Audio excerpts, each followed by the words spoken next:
Monday is dedicated to the Holy Ghost, and today we'll be focusing on the dining room table.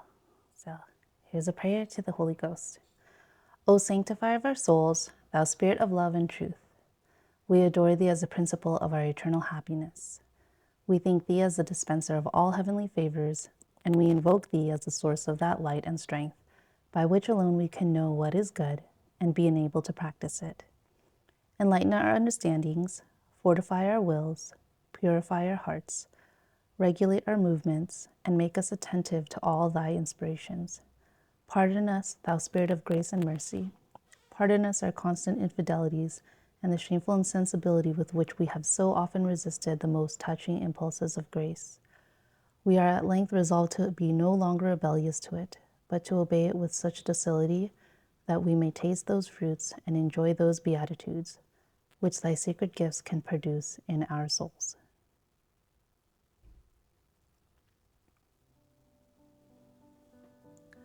The dining room, especially the dining table, for us becomes a catch-all table for everything.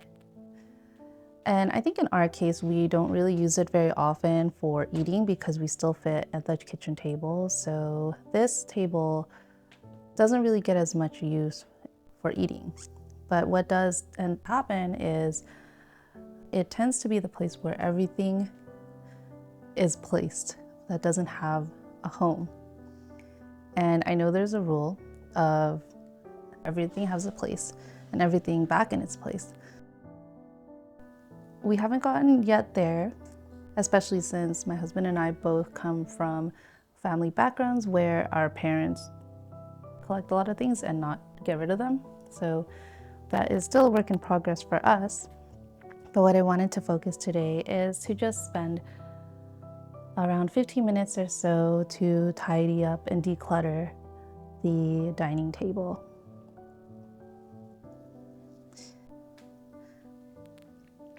How I go about doing that is just focusing on one area at a time. First, putting away things that can be discarded or disposed, so putting away any trash and recyclables, and then afterwards putting things back where they belong. So things like papers will go in the recycle.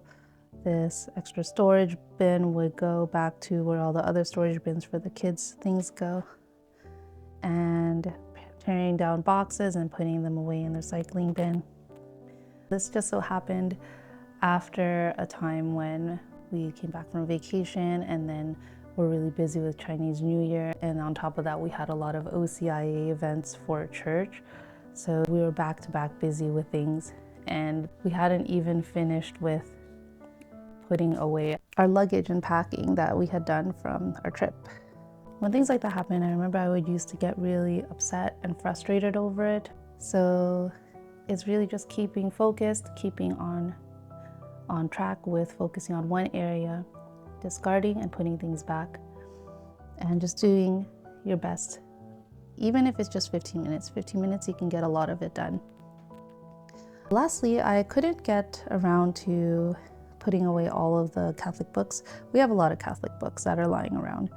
I need to figure out because we're not going to be able to read them all, but there are some that look very good to keep and maybe good to vet through our spiritual directors to see what would be good for our journey. I was even a little bit sad to just accept that I needed to put my flute away. Usually I would have it on the table with some sheet music, and if I had some inspiration, then I would take it out and play. But it was time to put it away just to give the house a little bit of a reset and try to get things back into order. And then there are also the little things that can be hiding away out of eyesight, so you have to check every nook and cranny if you can. And for the most part, this is where I ended up leaving it at. I didn't end up putting away the books. They're going to be another project, another 15 minutes a time. But this is as far as I got, and it was definitely a lot of good progress from where we started. So take that as a win, and it's definitely a blessing to have that.